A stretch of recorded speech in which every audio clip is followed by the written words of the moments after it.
Damos la bienvenida, hermanos, en esta noche. Gracias por esperarme, por permitirme predicar con ustedes. Estábamos estudiando la primera carta del apóstol Juan. Vimos la lección, la última, respecto al anticristo o los anticristos. Hoy vamos a fijarnos en estos dos versículos del capítulo 2 de Juan, versículo 28 y 29, para tomar una lección importante que Juan nos tiene acá. En 1 Juan 2, 28 y 29 tenemos lo que Juan dice: ahora, hijitos, permaneced en él para que cuando se manifieste tengamos confianza, para que en su venida no nos alejemos de él avergonzados. Si sabéis que él es justo, sabed también que todo el que se, el que hace justicia es nacido de él. Se acerca el tiempo que tendremos que comparecer ante el tribunal de Cristo. Dios ha ordenado a Cristo para ser juez de el mundo entero. Y tenemos, fíjese que aquí en el Evangelio de Juan, en el capítulo 5, en los versículos 22, que Dios ha ordenado a Cristo para ser el juez del mundo. Y tenemos varios textos que enseñan esto. En el 5:22 de Juan, porque el Padre a nadie juzga, sino que todo el juicio dio al Hijo. Y siguiendo los versículos 26 y 27, porque como el Padre tiene vida en sí mismo, así también ha dado al Hijo el tener vida en sí mismo.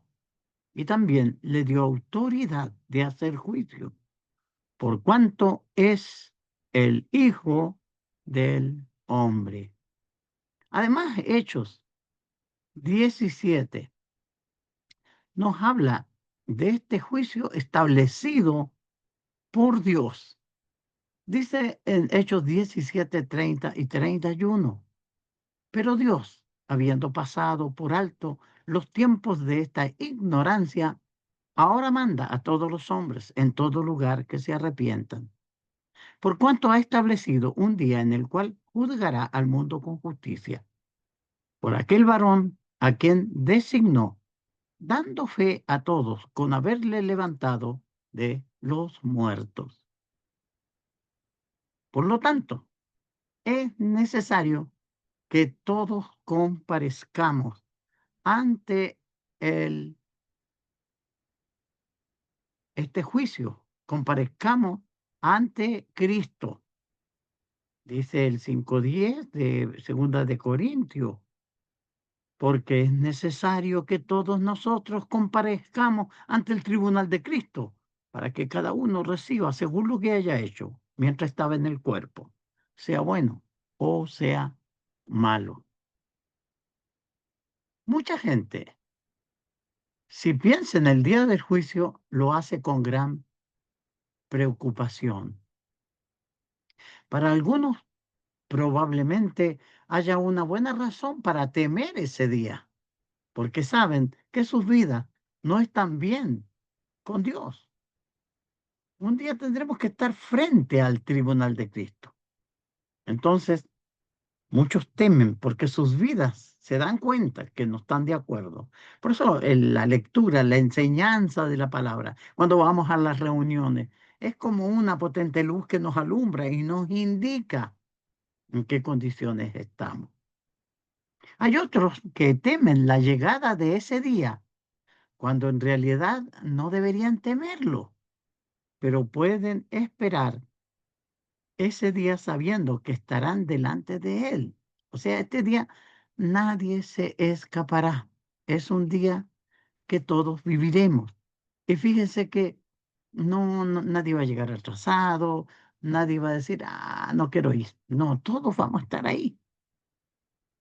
A la voz de Dios, todos, si estamos muertos, resucitaremos. De hecho, Juan escribió su primera epístola con el deseo de ayudar a sus lectores a entender que pueden tener confianza delante del Señor cuando Él venga. Dice el 1 Juan 2:28. Y ahora, hijito, permaneced en Él, para que cuando se manifieste tengamos confianza, para que en su venida no nos alejemos de Él.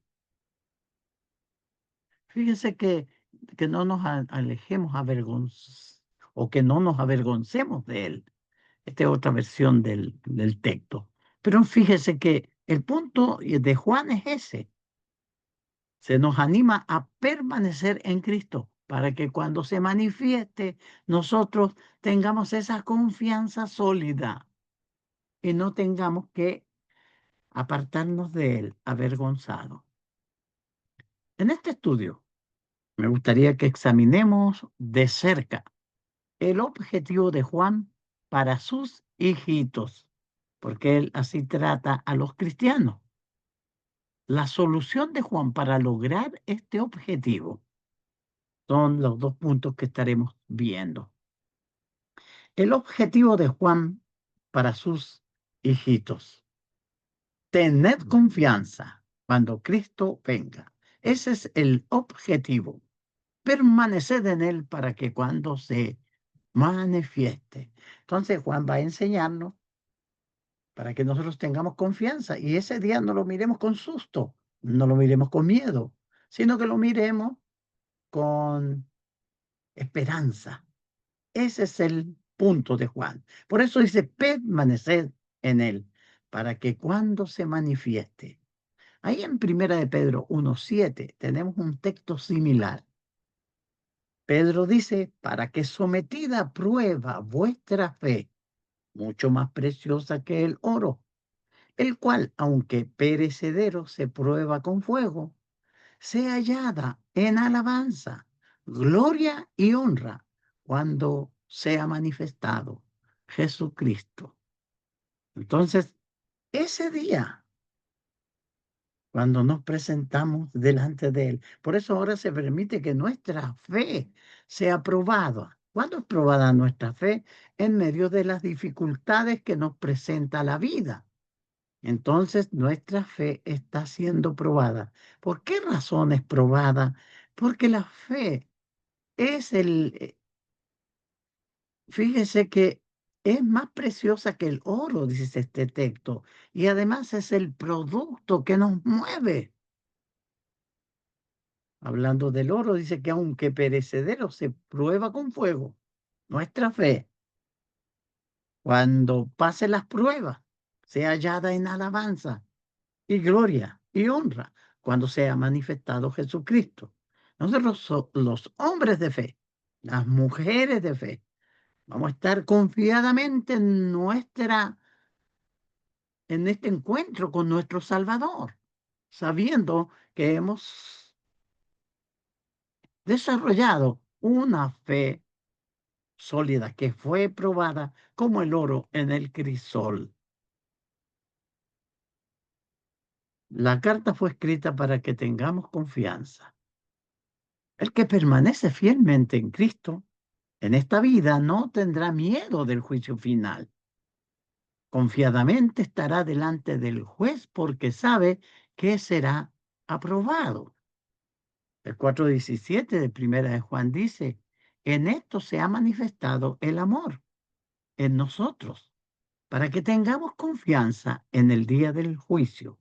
O sea, el amor de Dios se ha manifestado en nosotros al prepararnos a través de la palabra, para que nosotros, cuando llegue este día del juicio, tengamos confianza en que hemos sido absorbidos por el amor de Dios y nosotros le hemos entregado amor también a Él y le servimos porque le amamos.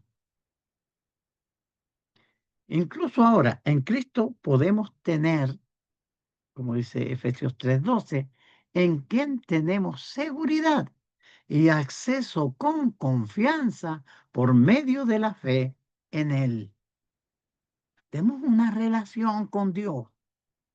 Tenemos esta relación con el todopoderoso Dios. Y el Evangelio nos entrega la seguridad, dice, acceso con confianza por medio de la fe. Y este acceso es confiado al trono de Dios. Nosotros podemos llegar a la presencia de Dios, es lo que dice Pablo a los hermanos en Éfeso. Fíjese que aquí en Hebreo, en el capítulo 4, en los versículos 15 y 16, nos dice, vamos a leer del 14 al 16, perdón. Por tanto, teniendo un gran sumo sacerdote que traspasó los cielos, Jesús, el Hijo de Dios, retengamos nuestra profesión, porque no tenemos un sumo sacerdote que no pueda compadecerse de nuestras debilidades, sino uno que fue tentado en todo según nuestra semejanza, pero sin pecado.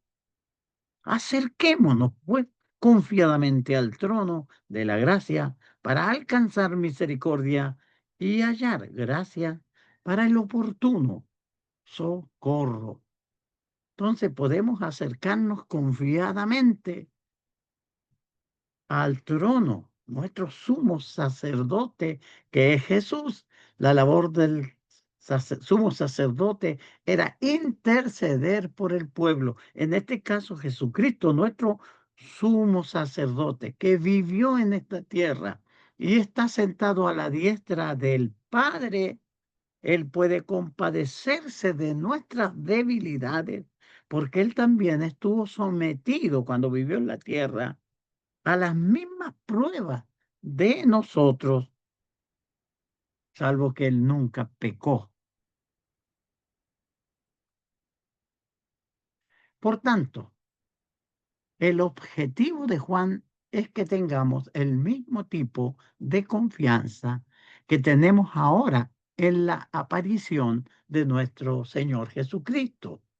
Así como ahora podemos acercarnos con valentía, con confianza al trono de la gracia de Dios, para que, para que entonces, o sea, cuando llegue el momento final, podemos estar confiados o estar con confianza ante el trono del juicio de Cristo. Si yo me relaciono con Él, tengo una relación con mi Señor. Él me conoce porque oye mi voz cada mañana cuando me acerco a Él en oración.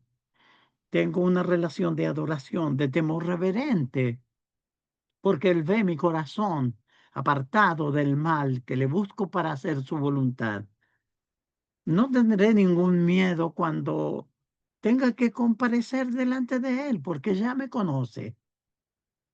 Tal vez nos miremos y pueda sonreírme, porque en la tierra le honré, porque en la tierra le busqué, porque en la tierra le fui fiel, porque en la tierra le amé profundamente e hice su voluntad.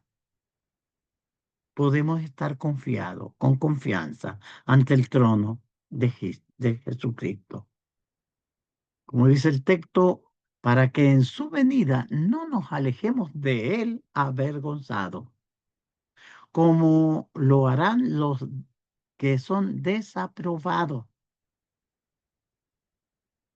Dice Daniel 12:2, y muchos de los que duermen en el polvo de la tierra serán despertados, hablando de la resurrección, unos para vida eterna y otros para vergüenza y confusión perpetua.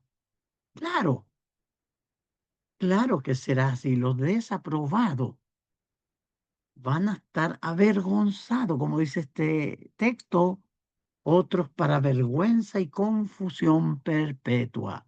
El culpable ante el juez trata de evitar el contacto ocular con él, siente vergüenza y quiere retirarse en la idea que plasma Juan aquí en el día del juicio.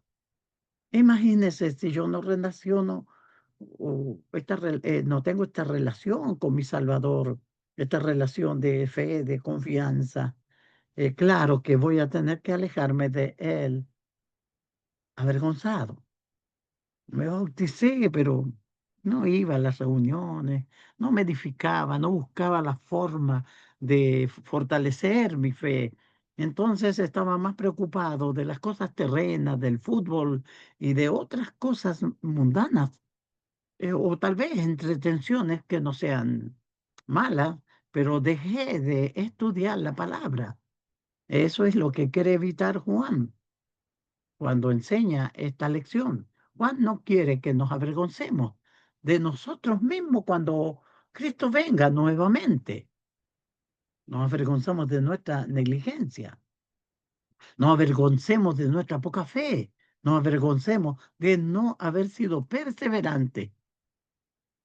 Estar ante Jesús en su venida con confianza y sin vergüenza es la meta de Juan para sus hijitos.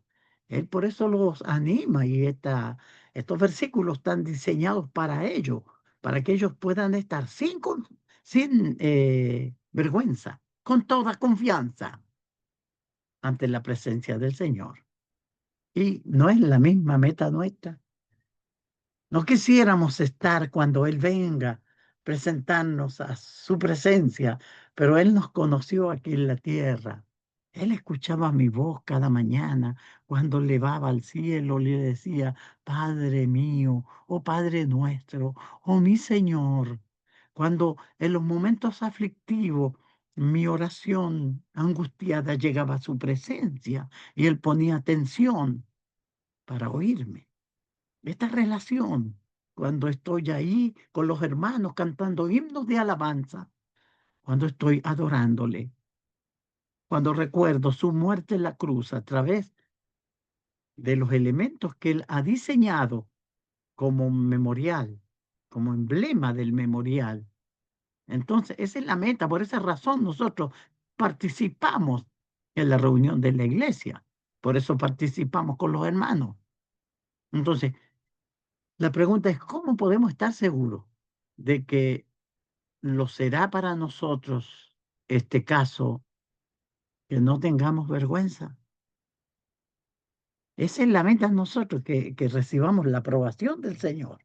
Entonces, ¿cómo podemos estar seguros de de que esto será así para nosotros? El que sabe que Dios es la fuente de toda justicia, tiene que saber igualmente que el estar haciendo la justicia evidencia evidencia que la persona es una nacida de Dios. Y volviendo a nuestro texto de Primera de Juan, en el capítulo 2, en el versículo final, dice, ya que ustedes saben. Vamos a leer la Biblia Reina Valera.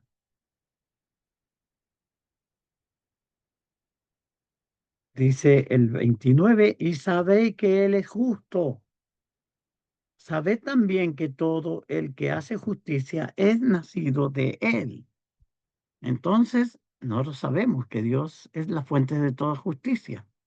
También tenemos que saber que el estar haciendo justicia evidencia que la persona es una nacida de Dios. Aquí, hacer justicia es practicar la verdad. Dice el versículo 6, si decimos que tenemos comunión con Él y andamos en tinieblas, mentimos y no practicamos la verdad. No es lo que el mundo llama moralidad, es andar obediente a lo que la palabra de Dios dice, a la enseñanza del maestro. Eso es hacer justicia, cuando somos justos, cuando nosotros ponemos en práctica la palabra.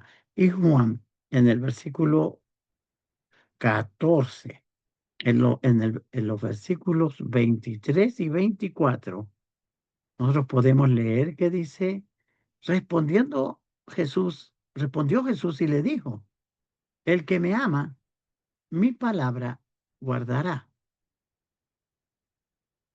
Y mi Padre le amará y vendremos a él y haremos morada con él. El que no me ama no guarda mis palabras. Y la palabra que habéis oído no es mía, sino del Padre que me envió. Entonces, el que practica justicia es nacido de Dios. Practicamos la verdad. Entonces, no se trata de llevar una buena moralidad, moralmente justo, limpio. Ciertamente cualquier persona lo puede hacer. Pero aquí está hablando que andamos obedientemente a la palabra de Dios. Por eso Jesús dice, el que ama mi palabra guardará. Si le amamos, le vamos a guardar su palabra, su instrucción. ¿Y qué pasa? Dice, mi Padre le amará. Fíjese que es importante. Y vendremos a Él y haremos morada con Él. Tendremos esta comunión con nuestro Señor. La solución de Juan para alcanzar este objetivo. Juan dice permanecer en Él. Es lo que Juan nos enseña. Aquí está la clave de tener confianza en la venida de Cristo. Esta es la respuesta si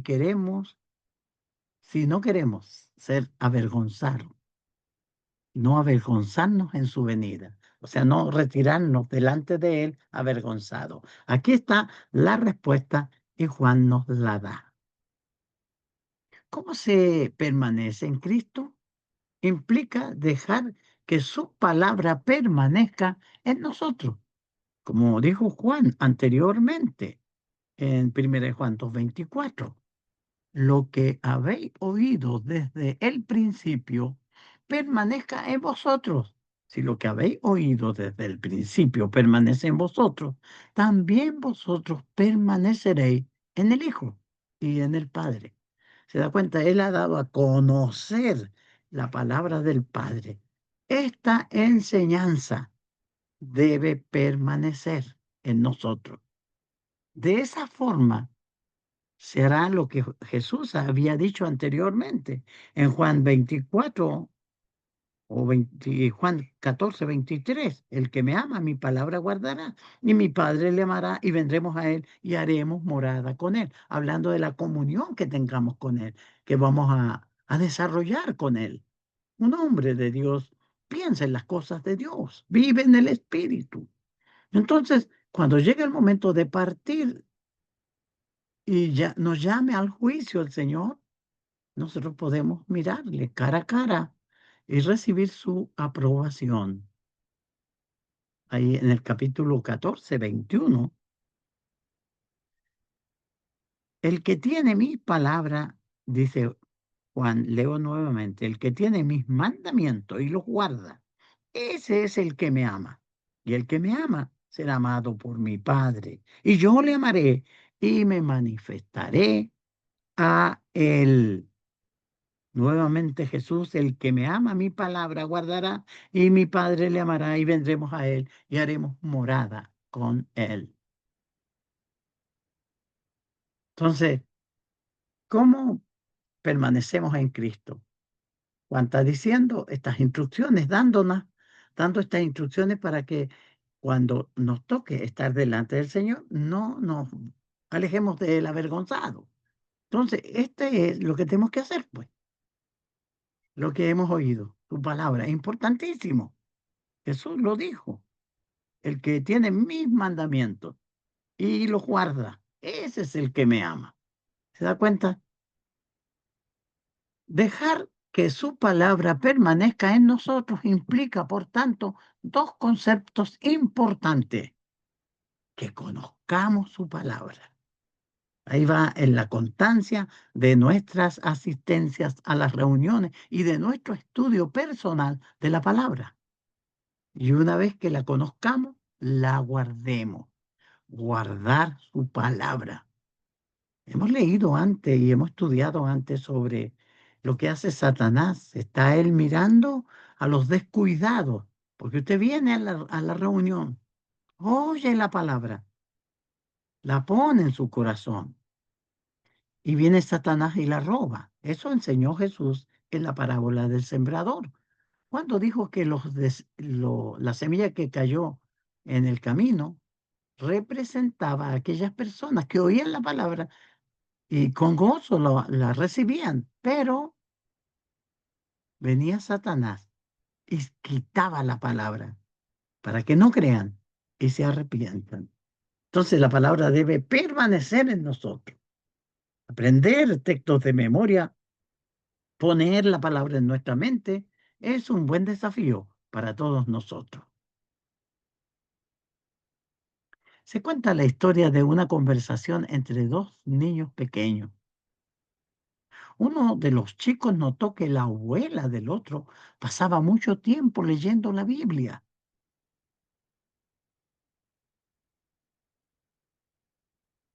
¿Por qué lee tanto la Biblia?, le preguntó a su amigo. El otro chico respondió: está estudiando para su examen final. Ciertamente, esa es una realidad. Tenemos que estudiar, poner la palabra, hacerla morar en nuestros corazones para nuestro examen final. Necesitamos leer la palabra de Dios. Concluyendo,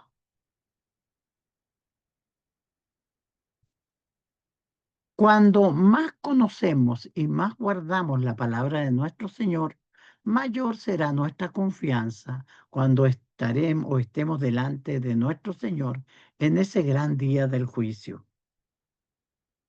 Permanecemos en Él cuando seguimos sus advertencias anteriores. Que dijo Juan: por tanto, lo que habéis oído desde el principio permanezca en vosotros. Si lo que habéis oído desde el principio permanece en vosotros, también vosotros permaneceréis en el Hijo y en el Padre. Entonces estamos permitiendo que la palabra de Dios more en nosotros, de modo que verdaderamente permanezcamos en el Hijo y en el Padre, como enseña este texto. ¿Lo estamos haciendo? En el día del juicio final se van a vivir dos situaciones que son muy importantes. Todo ser humano se va a relacionar con una de estas situaciones. Fíjese la situación del perdido, que es la advertencia que nos da Juan ante Dios en el juicio final. Por eso el texto de Juan, que de primera de Juan, que estamos leyendo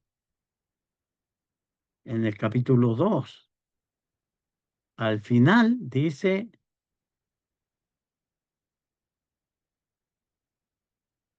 y ahora, hijito, permanecer en Él para que cuando se manifieste tengamos confianza, para que en su venida no nos alejemos de Él avergonzado.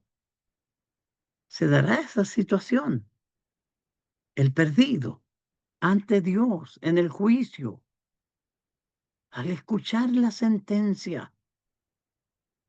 ¿Por qué no buscaron a Dios? Tesalonicense nos dice que van a recibir pena de eterna perdición, excluidos de la presencia del Señor. ¿Por qué? Porque no buscaron a Dios ni obedecieron el Evangelio de nuestro Señor Jesucristo. Cuando se den cuenta de esta importante actitud de buscar al Señor y darse cuenta que perdieron su tiempo, tendrán que alejarse avergonzado, con la cabeza agacha a su destino final, que será la perdición. Por eso Juan dice: ahora, hijito, permaneced en Él, para que cuando se manifiesta tengamos confianza, para que en su venida no nos alejemos de él avergonzado. Y la situación del redimido, fíjese que la encontramos ahí en el libro de Apocalipsis y vamos a leer ese texto primero para que veamos Apocalipsis 3, 4 y 5. Esta carta enviada a la iglesia en Sardis. Dice, pero tienes unas pocas personas en Sardis que no han manchado sus vestiduras y andan conmigo en vestiduras blancas porque son dignas. El que venciere será vestido de vestiduras blancas y no borraré su nombre del libro de la vida y confesaré su nombre delante de mi Padre y delante de sus ángeles.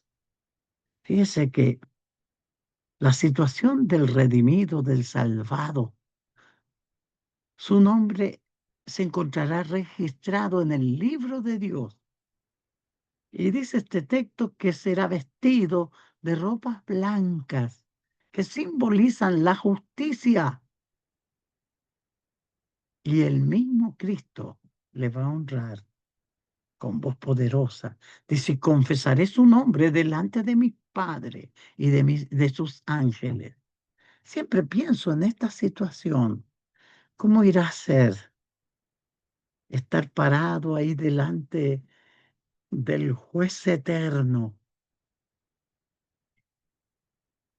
y Jesucristo nos presente al Padre?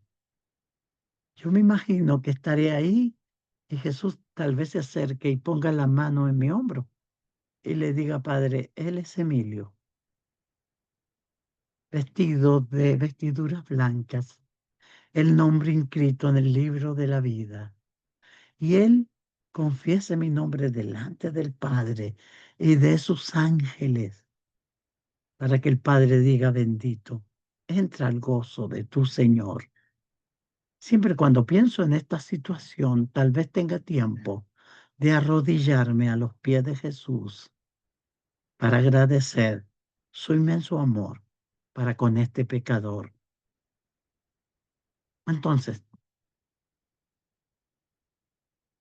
Juan dice que tenemos que tener confianza para que no nos alejemos de él avergonzado. En resumen, tenemos que hacer morar su palabra en nosotros, permanecer fieles, amando a nuestro Señor, conservar la relación, orar, leer su palabra, prepararnos, porque ese día viene y estaremos un día delante de Él. Que el Señor les bendiga y muchas gracias, hermanos, por su buena atención.